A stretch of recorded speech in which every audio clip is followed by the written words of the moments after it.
There was a time when a gold watch wasn't just a fashion accessory, it was a promise, a symbol that you had given a company 30 years of your life, and in return, they would take care of you for the rest of yours.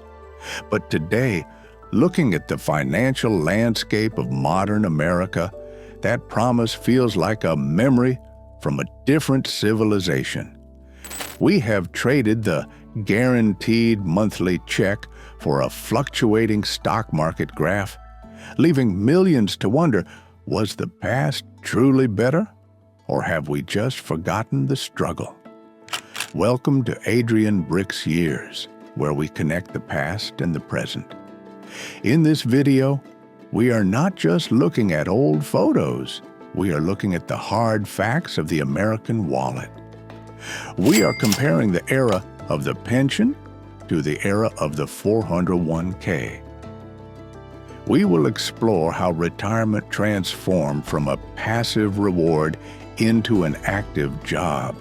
We will look at the numbers, the lifestyle, and the peace of mind that defined the post-war generation and compare it to the gig economy retirement of the 21st century. Let's step back into the late 1960s and 1970s. For many Americans, the path to the future was rigid, but it was clear. If you ask someone who worked at General Motors, AT&T, or even the local steel mill during this time, they will tell you about the three-legged stool of retirement. Leg one was Social Security. Leg two was personal savings. But the third and sturdiest leg was the defined benefit pension. Back then, you didn't check the stock market every morning. You didn't worry about the S&P 500 correcting itself. You simply went to work. The company managed the money. They bore the risk. If the market crashed in 1974, the retiree didn't panic because their check was fixed. It was a contract. Culturally, this created a specific mindset. It allowed for a lighter mental load. Saturdays were for fixing the car or mowing the lawn, not analyzing mutual funds. There was a sense of finality to a career. When you punched out for the last time at age 60 or 65, you were done. The economy of the household shifted from earning wages to collecting dues. The cost of living supported this stability. In 1970, the median home price was roughly $23,000. Interest rates were decent for savers. You could put money in a simple certificate of deposit, CD, and actually earn a return that mattered. The retirement lifestyle wasn't about luxury travel or second homes for everyone. It was about dignity. It was about owning your home outright and having enough to spoil the grandkids. It was a modest, quiet, but secure existence. Fast forward to today. The landscape has shifted so dramatically, it is almost unrecognizable. The three-legged stool has become a pogo stick, and you are the one balancing on it. The modern American worker lives in the world of defined contribution. The pension is largely extinct in the private sector, replaced by the 401k and the IRA. On the surface, this sounds empowering. You control your own money. You can become a millionaire if you invest right. But the reality is much heavier. Now, the risk has transferred entirely from the corporation to the individual. If the market crashes the year you plan to retire, your income crashes with it.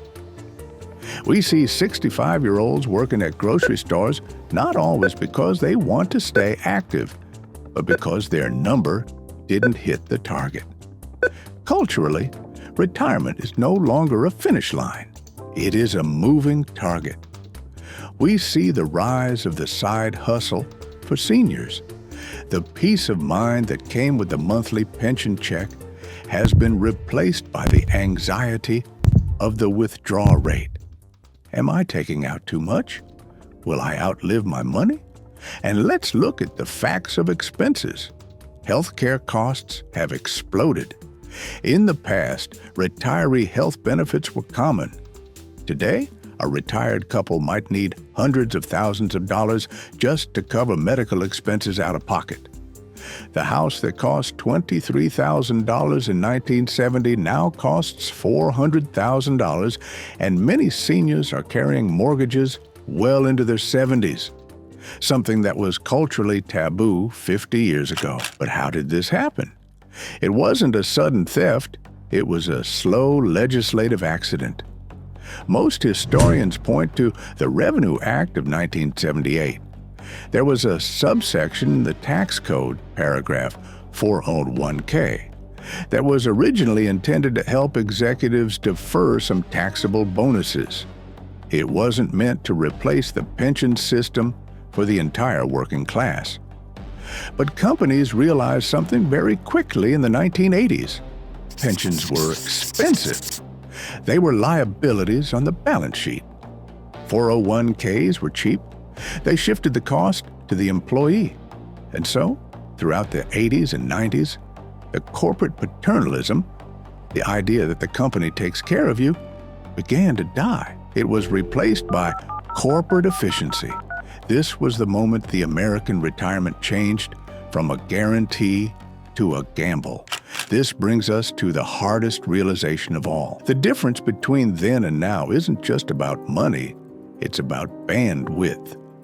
The retiree of the past had less stuff, fewer gadgets, smaller houses, fewer international trips, but they had more mental freedom. They didn't have to be their own chief financial officer. Today, we have more access to information than any generation in history. We can trade stocks on our phones while sitting on the porch. We have access to global markets and potential wealth that a factory worker in 1970 couldn't dream of. But the price of that access is constant vigilance.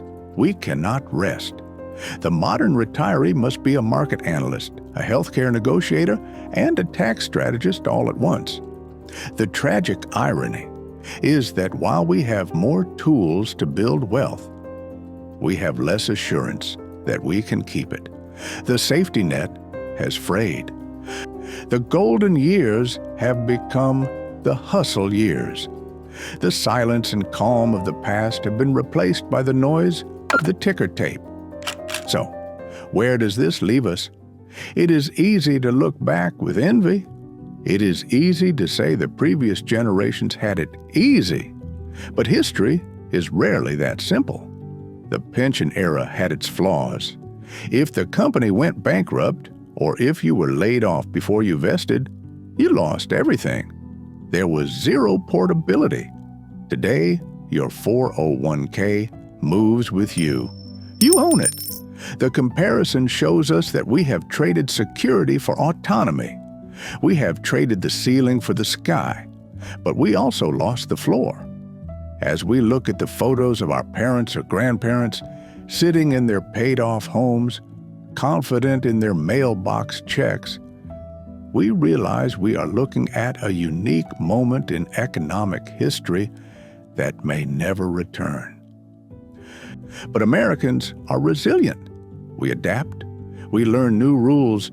We find new ways to secure our peace. The challenge for us today is not to mourn the loss of the pension, but to build a new kind of stability in an unstable world, to find that peace of mind not in a corporate promise, but in our own prudence and wisdom. What do you remember about how your parents or grandparents viewed retirement? Was there less stress in their household, or just different kinds of stress? I want to hear your stories, the real facts of your life compared to theirs. Please leave a comment below sharing your experience. It helps us all preserve this history.